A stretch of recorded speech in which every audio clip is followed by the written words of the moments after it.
Okay, இப்போ நம்ம supporter resistance use பண்ணி நிஃப்டியோட ஸ்பாட் சப்போர்ட்டர் ரெசிஸ்டன்ஸ் யூஸ் பண்ணி போலிஞ்சர் பேண்டோட அடிஷனல் கன்ஃபர்மேஷன் எடுத்து எப்படி ட்ரேட் எடுக்கலாம் அப்படிங்கிறத நம்ம 1 மினிட்ல எப்படி ட்ரேட் எடுக்கலாம் அப்படிங்கிறத நம்ம பார்க்க போகிறோம். நமக்கு வந்து மார்க்கெட் வந்து நல்ல ஒரு டவுன்ஃபால், அதாவது காலையில் 9:15 கேண்டில் இங்கே தான் ஓப்பன் ஆகுது. க்ரீன் கேண்டில், ஓகேங்களா. ஸோ நல்ல க்ரீன் கேண்டில் நமக்கு வந்து ஒரு புல்லிஷ்னஸ் தான் நமக்கு வந்து ஒரு சைன், ஒரு அறிகுறியாக தெரியுது. இருந்தாலும் இமீடியட்டாக வந்து ஒரு ரெட் கேண்டில், பட் இந்த க்ரீன் கேண்டில் வந்து அது க்ளோஸ் பண்ணல, சும்மா ஒரு க்ரீன் கேண்டில், பெரிய அளவில் வால்யூம் இல்லை. க்ரீன் கேண்டில் தான் நல்ல வால்யூம் இருக்குது, பார்த்தாலே தெரியும், சரிங்களா. ஸோ நம்ம வந்து இந்த இடத்துல கன்ஃபர்மேஷன் பண்ண வேண்டியது என்ன அப்படின்னா, மார்க்கெட் வந்து மேலே போக போகுது அப்படிங்கிறது நமக்கு ஒரு கன்ஃபர்மேஷன் கிடைக்குது அப்படின்னா, ஸோ அது லிக்விடிட்டியை, அதாவது கிராப் பண்ணிட்டு மேலே போகுதா, அதாவது நம்ம மார்க்கெட் வந்து லிக்விடிட்டியை கிராப் பண்ணிட்டு மேலே போகுதா, அல்லது ஆர்டர் பிளாக்ல வந்துட்டு மார்க்கெட் வந்து சப்போர்ட் எடுத்துட்டு மேலே போகுதா, இவ்வளோதான் நம்ம வந்து பார்க்க போகிறோம். ஸோ வேற எதுவுமே நம்ம வந்து பார்க்க போகிறது கிடையாது. ஸோ மார்க்கெட் வந்துட்டு நமக்கு வந்துட்டு இதுதான் ஃபர்ஸ்ட் சப்போர்ட் அப்படின்னா, அடுத்த சப்போர்ட் வந்து ரொம்ப தூரத்தில் இருக்கு. ஸோ ஃபர்ஸ்ட் சப்போர்ட் இதுதான் அப்படின்னா, மார்க்கெட் வந்து ஒன்று கீழே வந்துட்டு மறுபடியும் மேலே போச்சு அப்படின்னா லிக்விடிட்டி கிராப் பண்ணிட்டு மேலே போகுது அப்படிங்கிறத நம்ம லோயர் டைம் ஃப்ரேம்ல கன்ஃபார்ம் பண்ணிக்கலாம், சேஞ்ச் ஆஃப் கேரக்டர் வச்சு. மார்க்கெட் வந்து வரவே இல்லை, அதாவது இங்கேயே வந்துட்டு அப்படியே திரும்புது அப்படின்னா நமக்கு வந்து இந்த இடத்துல ஏதாவது ஒரு ஆர்டர் பிளாக் இருக்கா அப்படிங்கிறத நம்ம வந்து செக் பண்ண போகிறோம், அவ்வளோதான், சரிங்களா. ஸோ இந்த இடத்துல ஆர்டர் பிளாக் எப்படி செக் பண்ண போகிறோம் அப்படிங்கிறத பார்த்துக்கலாமா.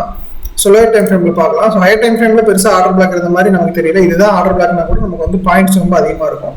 அதனால வந்து 5 மினிட் போயிட்டு அங்கே ஏதாவது ஆர்டர் பிளாக் இருக்கா அப்படிங்கிறத பார்க்கலாம். So last buy to sell candle தான் வந்து நமக்கு வந்து ஆர்டர் பிளாக்காக நம்ம வந்து கன்சிடர் பண்ணுவோம். ஸோ அப்படி பார்த்தா இதுதான் ஆர்டர் பிளாக் அப்படி மாதிரி நம்ம வந்து கன்சிடர் பண்ணிக்கலாம். ஸோ சரியா தப்போ நமக்கு வந்து இதுதான் புரியுது, இப்படி தான் நம்ம வந்து போய்கிட்டு இருக்கோம், சரிங்களா. ஸோ அதனால வந்துட்டு இது வந்து ஒரு ஆர்டர் பிளாக் மாதிரி நம்ம கன்சிடர் பண்ணிக்கலாம். அதாவது 5 மினிட்ல ஒரு ஆர்டர் பிளாக். ஸோ இந்த 5 மினிட்ல ஆர்டர் பிளாக் நம்ம என்ன கிடைச்சிருக்கு, ஃபர்ஸ்ட் டைமே வந்துட்டு ஒரு 5 மினிட் கேண்டில் வந்துட்டு டக்குன்னு அடுத்த இமீடியட் கேண்டில் வந்து பார்த்தீங்க அப்படின்னா டக்குன்னு மேலே போயிருக்கு. ஸோ இந்த இடத்த வந்து நம்ம ட்ரேட் எடுத்துக்க மாட்டோம், மிஸ் பண்ணியிருக்கோம். ஸோ 1 மினிட்ல போய் நம்ம செக் பண்ணோம் அப்படின்னா சேஞ்ச் ஆஃப் கேரக்டர் கன்ஃபார்ம் ஆகி அது மேலே போயிருந்திருக்கும். நீங்கள் பார்த்தீங்கன்னா தெரியும், உங்களுக்கு தெரியுதுங்களா. ஸோ அதாவது கீழே வந்துருக்கு ஒரு டபிள்யூ பேட்டர்ன் மாதிரி வச்சுட்டு இது ஒரு ஹையை ஃபார்ம் பண்ணிட்டு மறுபடியும் அந்த ஆர்டர் பிளாக்ல போயிட்டு அந்த லிக்விடிட்டியை கலெக்ட் பண்ணிட்டு மறுபடியும் சேஞ்ச் ஆஃப் கேரக்டர் இந்த இடத்துல கன்ஃபர்மேஷன் கிடைக்குது. சேஞ்ச் ஆஃப் கேரக்டர் கன்ஃபர்மேஷன் கிடைச்ச உடனே நல்ல சூப்பரான பிரேக் அவுட் கொடுத்து டக்குன்னு மேலே போயிருது, ஓகேங்களா. ஸோ இதை வந்து போலிஞ்சர் பேண்ட் யூஸ் பண்ணி எப்படி ட்ரேட் எடுக்கிறது அப்படிங்கிறத நம்ம பார்க்க போகிறோம். ஸோ போலிஞ்சர் பேண்ட் போயிடலாம்.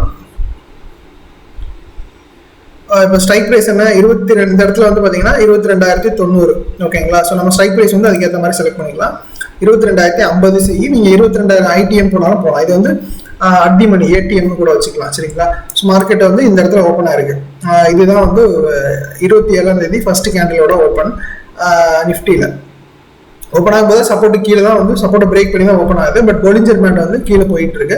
இது வந்து விவேப், இந்த ரெட் கலர் வந்து லைன் வந்து விவேப். நம்ம கண்டிஷன் என்ன, கண்டினியூஸா ரெட் கலர் கேண்டில் வந்து இந்த போலிஞ்சர் பேண்ட்டுக்கு கீழே க்ளோஸ் பண்ணணும். இமீடியட்டா வரக்கூட ஒரு கிரீன் கேண்டில் நம்ம வந்து ட்ரேட் எடுத்தோம் அப்படின்னா நம்ம அடுத்த ரெட் கேண்டில் வர வரைக்கும் நமக்கு வந்து டார்கெட் போகும்.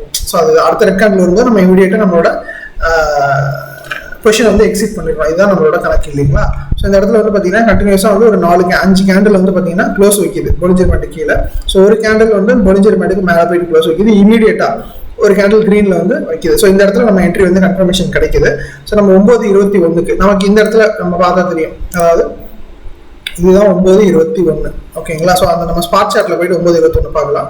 9:21 அப்படின்னா இதுதான் 9:21, ஓகேங்களா. ஸோ நம்ம இந்த இடத்துல வந்து என்ட்ரி கிடைக்குது நமக்கு.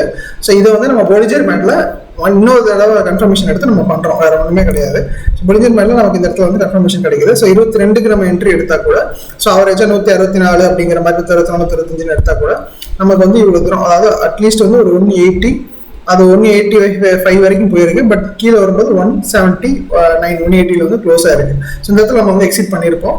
ஸோ அதுக்கப்புறம் மார்க்கெட் மேலே போகுது கீழே போகுதுங்கிறது மேட்டர் கிடையாது. போலிஞ்சர் பேண்ட் யூஸ் பண்ணி ஸோ நார்மலாக வந்து இங்கேருந்து இங்கே எவ்வளோ பாயிண்ட் அப்படிங்கிறது மேட்டர். ஸோ இங்கேருந்து உங்களுக்கு வந்து டீசெண்டாக ஒரு 15 பாயிண்ட் வந்து கிடைக்குது அப்படின்னா காலையில் ஒரு 10 நிமிஷத்துலேயே 15 பாயிண்ட் அப்படிங்கிறப்ப ஒரு பெரிய விஷயம் தானே. போலிஞ்சர் பேண்ட் யூஸ் பண்ணி இப்படி தான் வந்து ட்ரேட் எடுக்கிறோம். அதே மாதிரி ஸ்பாட் சார்ட்ல எங்கெங்கெல்லாம் வந்து சப்போர்ட் அண்ட் ரெசிஸ்டன்ஸ் வருதோ அந்த இடத்துல போலிஞ்சர் பேண்ட் யூஸ் பண்ணி நீங்கள் வந்து கன்ஃபர்மேஷன்ல வந்து ட்ரேட் எடுத்துக்கலாம். ஸ்டாப் லாஸ் வர மாதிரி இருந்தாலும் இமீடியட்டா கட் பண்ணிடலாம். ஏன்னா நமக்கு ஸ்டாப் லாஸ் அப்படிங்கிறப்ப வந்துட்டு உங்களுக்கு நான் ஒரு கன்ஃபர்மேஷனுக்காக சொல்றேன். ஸோ இந்த இடத்துல வந்து நீங்கள் ட்ரேட் எடுத்துட்டீங்க, உங்களுக்கு வந்து இங்கே ஸ்ட்ரைக் ப்ரைஸ் என்ன நல்லா க்ளோஸ் வச்சிருக்கு கீழே, இமீடியட்டாக ஒரு கேண்டில் மேலே போயிருக்கு. பட் நமக்கு வந்து டெக்னிக்கலாக இங்கே வந்து என்ட்ரி கிடச்சிருக்கு. ஸோ ஸ்ட்ரைக் ப்ரைஸ் வந்து பார்த்தோம் அப்படின்னா நமக்கு நேராக பார்த்தோம்னா 161 கிட்ட வருது. மார்க்கெட் வந்து அப்படி மேலெல்லாம் போகலாம், அப்படியே லைட்டாக போயிட்டு மறுபடியும் இங்கே இமீடியட்டாக ஒரு கேண்டில் வந்து 162 கிடச்சிருச்சு. ஸோ நமக்கு வந்து என்ட்ரி எடுத்த ப்ரைஸ்லேயோ இல்லை அதை விட 1-2 பாயிண்ட் கீழே தான் நம்ம வந்து எக்ஸிட் ஆகிறோமே தவிர இந்த இடத்துல வந்து பெரிய லாஸ்லாம் கிடையாது. பட் கிடைச்சா எவ்வளோ பாயிண்ட் கிடைக்குது, ஒரு பிரேக் அவுட் கொடுத்தது அப்படின்னா இங்கேருந்து எவ்வளோ தூரம் போகுது. ஸோ இந்த இடத்துல நம்ம என்ட்ரி ஆகிறோம் அப்படின்னா 175 அப்படின்னா கிட்டத்தட்ட வந்துட்டு 187, ஒரு 12 பாயிண்ட் வரைக்கும் கிடைக்குது. அதாவது ஸ்டாப் லாஸ்னா 1-2 பாயிண்ட் தான், அதிகபட்சம் 3 பாயிண்ட். ஆனால் 1-2 பாயிண்ட் நம்ம வந்து எக்ஸிட் பண்ணிடணும். அந்த இடத்துல வந்து நல்லா எக்ஸிட் பண்ண பழகிட்டோம் அப்படின்னா நம்ம இந்த இடத்துல வந்துட்டு நம்ம எதுவுமே பண்ண தேவையில்லை. இந்த இடத்துல நல்ல ஒரு பையிங் வந்து கேப்சர் பண்ணலாம். ஒரு சூப்பரான டெக்னிக். நீங்கள் வந்து பேக் டெஸ்ட் பண்ணி பாருங்க. தேங்க்யூ.